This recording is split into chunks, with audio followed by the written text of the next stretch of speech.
ননদিনীর সাথে আজকে আবার একটা আইবুড়ো ভাতের দাওয়াত ছিল, তো সেটা আজকে তোমাদের সাথে শেয়ার করব কি কি আইটেম দিয়ে খাবার খেলাম আর কি কি করলাম।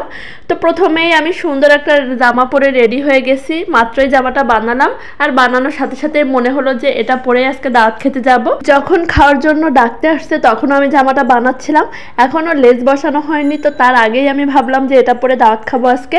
তো সবাই মিলে রেডি হয়ে চলে যাচ্ছি, আর এদিকে আমার ননদ দেখেন তার ভাইয়ের জন্য অপেক্ষা করতেছে, কারণ আমার হাজব্যান্ড এখনও রেডি হয়নি, তো আমরা রেডি হয়ে তার জন্য দাঁড়িয়েছিলাম। তো এইভাবে অসহায়ের মতো আমার ননদিনীটা বসে আছে। ওই যে বাড়িটা দেখা যাচ্ছে গ্রিন কালারের, ওই বাড়িটাই আমাদের আজকে দাওয়াত, আর তার পাশে যে সাদা বাড়ি সেটাতে কালকে আমরা খেয়েছিলাম। তো এই তো সবাই মিলে রেডি হয়ে চলে আসলাম, এটা হচ্ছে সেই বাড়িটা। তো এই তো গেট দিয়ে ঢুকতেছি, আর যাওয়ার সাথে সাথে আমাদের প্লেটে দিয়ে দিল সাদা ভাত আর সাথে হচ্ছে লেবু। এইদিকের এই দাওয়াতের সিস্টেমটা কিন্তু অনেক বেশি ভালো লাগে, সবাই সবাইকে এভাবে দাওয়াত দিয়ে খাওয়ায়। আর আমাদের ওইদিকে এই নিয়মটা কিন্তু কোনো দিনই চালু ছিল না। তো তোমাদের কাদের কাদের দিকে এই নিয়ম চালু আছে যে দাওয়াত করে খাওয়াতে হয়, অবশ্যই কিন্তু কমেন্ট করে জানাবা। তো প্রথমে দিয়ে দিল ভুড়ি ভাজি, আমি বুঝলাম না যে কালকে দাওয়াতেও কিন্তু তারা ভুড়ি ভাজি দিয়েছিল।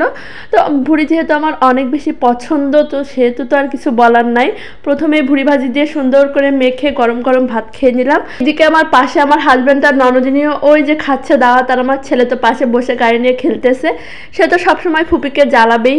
তো তারপরে দিয়েছিল ছোট মাছের চচ্চড়ি, এটাও আমার অনেক বেশি পছন্দ, আর এই ভাবির রান্নাগুলোও অনেক বেশি মজার ছিল, অনেক ভালো রান্না করে। ছোট মাছ যেহেতু আমার অনেক বেশি পছন্দ সেহেতু একটু বেশি করে নিয়ে নিয়েছিলাম। এই যে একদম কুচি কুচি মাছ, ছোট মাছ আমার অনেক বেশি পছন্দ হলেও কাটার ভয়তে আমি তেমন একটা কিনি না, যখন বাসায় যাই তখনই বেশি করে খাওয়া হয়। তো তারপরে চলে এসেছিল ডিমের ভুনা। প্রত্যেকটা আয়োজনে তো অবশ্যই ডিম ভুনা থাকেই, এটা কখনোই আমি কোনো দাওয়াতে মিস করা দেখি না। কালকেও দাওয়াতে যে ডিম ভুনা খেয়েছিলাম, আর আজকের ডিম ভুনাটা অনেক বেশি ঝাল ছিল, তারপরেও অনেক বেশি মজা ছিল। এবং একদম শেষে আমরা খেয়েছিলাম মাংস আর ডাল। এই যে আমার ননদিনী খাচ্ছে মাংস দিয়ে ডাল দিয়ে। তো আমার খাওয়া অলরেডি শেষ, আমি একটু ফাস্টই খাওয়া দাওয়া করি। তো আমার খাওয়া দাওয়া শেষ করে আমি তাদের খাওয়া দাওয়া দেখাচ্ছিলাম। এই যে আমার ননদিনীর প্লেটের অবস্থা, তাকে নিয়ে যেহেতু এত আয়োজন তো তাকে একটু দেখিয়ে দিলাম, এই যে সে খাচ্ছে। তো আমার ক্যামেরা দেখে লজ্জা পাচ্ছে, আবার একটু মুখ ঢাকতেছে। আর এদিকে আমার হাজব্যান্ড দেখেন কিভাবে লেবু চিপতেছে, আর এদিকে আমার প্লেটের অবস্থা দেখেন। আমার খাওয়া দাওয়া শেষ, সবার আগে সবসময় আমার খাওয়া দাওয়া শেষ হবেই। তো এই ছিল আমাদের আজকের দাওয়াতের আয়োজন। তো তোমাদের কাছে কেমন লাগলো অবশ্যই কিন্তু কমেন্ট করে জানাবা।